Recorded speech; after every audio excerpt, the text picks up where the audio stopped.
on the wall on the right caused by bombing from the Second World War.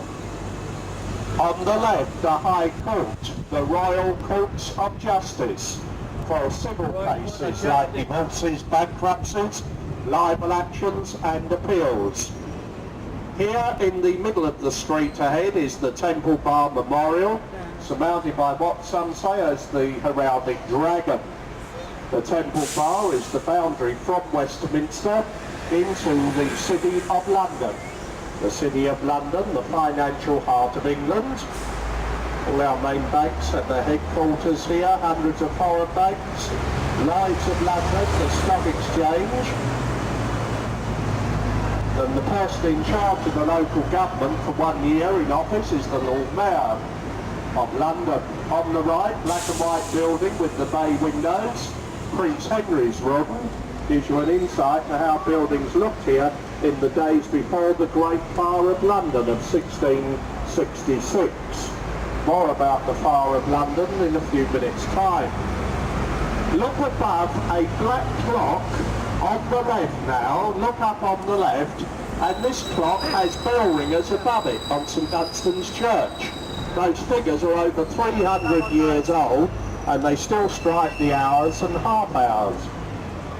Now we are in a street called Fleet Street. Used to be associated with newspaper offices. All the newspapers have now moved from here to other parts of London. That's because of new technology in the printing industry. The blue elaborate clock ahead of you, hanging high up on the wall, is on what was the Daily Telegraph building.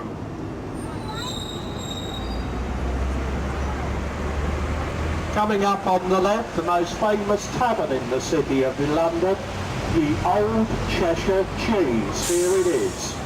Dates back to 1667. The previous building was destroyed a year earlier in the Great Fire of London. St Paul's Cathedral reappears ahead of you. On the right, still here from the printing days of the street, Reuters. On the left, lovely building from the days of the press, the Daily Express, known by journalists as the Glass House. The newspapers moved out some years ago. On the right and up, the wedding cake-shaped spire of St Bride's Church down the alleyway, directly across the road. Look up, where they got the idea of making wedding cakes from, that spire. And this is the Church of St Bride's, was built by Sir Christopher Wren. His most famous church in London, his masterpiece, is the one ahead of you, St Paul's Cathedral. St Paul's is an Anglican church, seat of the Bishop of London. The church contains some glorious woodwork carvings, marble and mosaic work. It was here in 1981 that Prince Charles married young lady Diana Spencer. This area around the cathedral badly blitzed to rubble during the Second World War. She's gone. Incredibly, St Paul survived, but look at the modern buildings in front as we climb up Ludgate Hill to the cathedral very shortly. When we get up the hill, I'll see if it's open or not. If it is open, remember you can save yourself £5 each by going to have a look round today rather than paying the entrance fee tomorrow. You're coming down, sit behind me for the moment please, so avoid the wire. Yeah, I can see from here that St Paul's is open. You might not be able to see it all today, but you do see an appreciable amount. And remember, you can get another bus from the cathedral, taking you on from the same stop to the Tower of London. Next time we come back, if we do come back 10 and 9 later, St Paul's will be shut. Lovely view from those of you upstairs at the dome, the second largest church dome in the world, the largest being on St Peter's in Rome. On the 11th of July in the cathedral there's going to be a celebration service to commemorate the 100th birthday of the Queen Mother, who's officially 100 on the 4th of August. Grand old lady. Now we have to move down before we get to the stop, so if you are getting out here, if you're all still upstairs, you want to get out, make your way down, but just stay downstairs until we get down a yard or two. You just go up the steps behind you, and then afterwards you come back to the same stop. We won't be opening the doors, no, this is open, because we go them now. Well, what he said, did you like to see Through via Buckingham Palace, and this bus, because it's an extra, will terminate at Victoria Station. If you want to go beyond Victoria to Hyde Park Corner, Marble Arch, or Piccadilly, you simply wait at Victoria for another red or a yellow bus going further. But we are an extra bus, and I'm pleased that you've got seats upstairs. If we weren't an extra, you probably wouldn't have any room upstairs. Please remember to get off on the way round, that's the idea. Tower of London is the ideal place on a Sunday afternoon. Outside the tower you've got McDonald's, KFC, public houses, plenty of places for lunch if you are peckish. Back to your left, a lovely view of St Paul's Cathedral. As the second largest church dome in the world, the largest being on St Peter's in Rome. It's 365 feet, 1 foot for every day of the year, 111 metres if you prefer metric. Called the Monument. To commemorate the fire, we'll see the monument shortly. On the right, the Bank of China, one of hundreds of foreign banks in the City of London. Note how narrow the roads are, left and right. One by McDonald's, for example, based on the medieval street plans. We are in the oldest part of London now, well beneath the roads because it's been built up on foundations over the centuries, is Roman London. It was the Romans that founded Londinium, a Celtic word for London, nearly 2,000 years ago. Roman London was just a small area.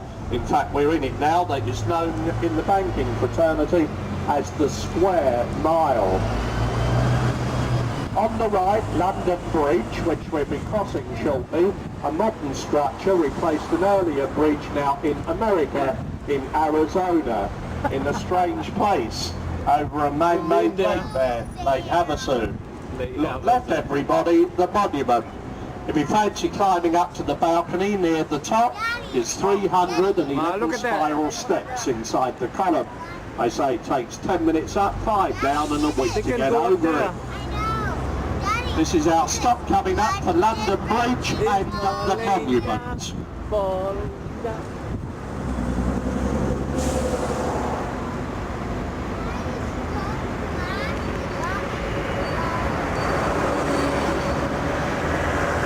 If you've got a camera, make sure you have it ready.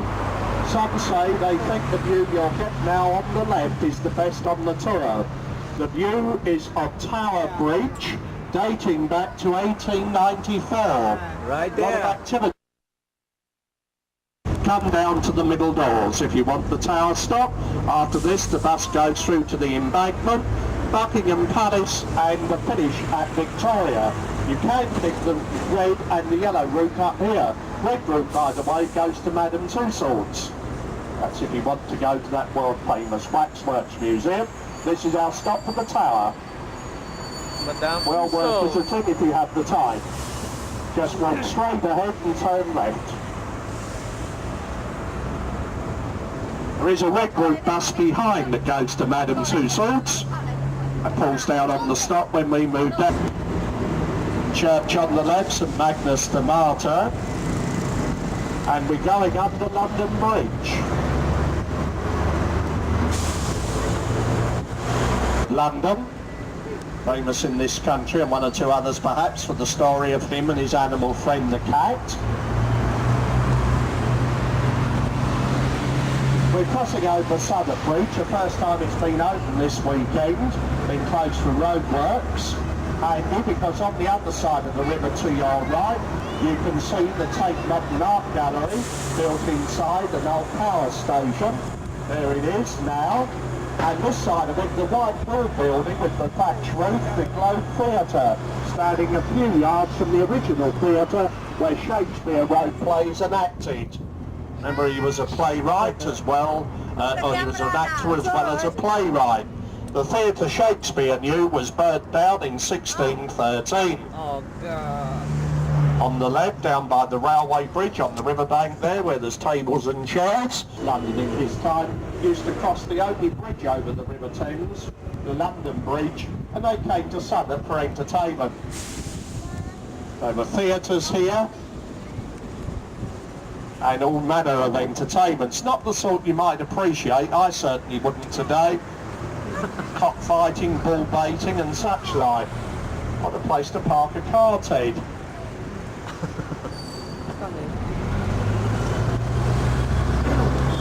In approximately 5 minutes. This is our stop for Blackfriars Bridge, and it's the stop for the Tate Modern Art Gallery. Across the road by the ice cream bank, down the steps and under Blackfriars Railway Bridge. This is our stop for the Tate Modern and the Globe Theatre.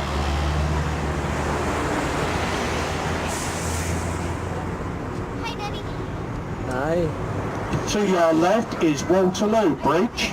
If you haven't been across Waterloo Bridge, you will later on.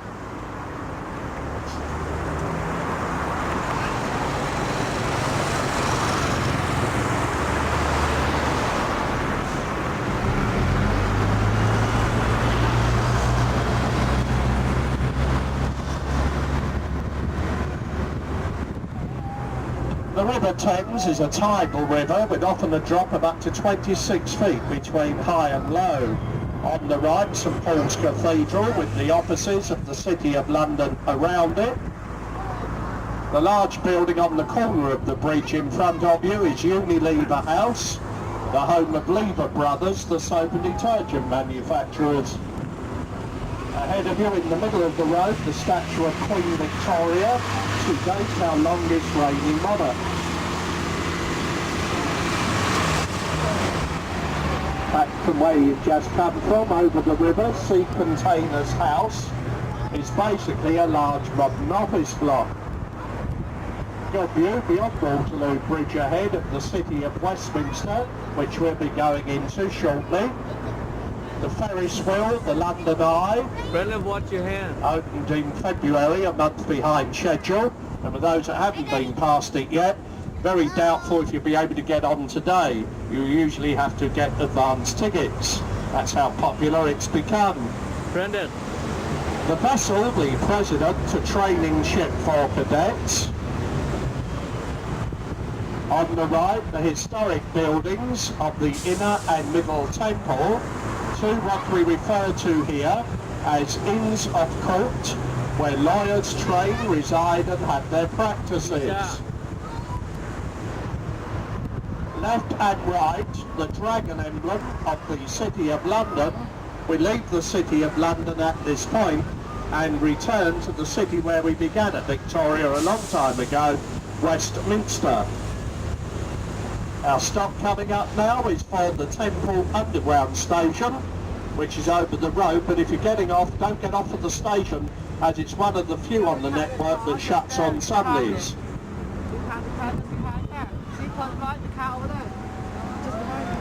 So the car right there? Yeah. That's good. So we just cross the road. Where do you go here?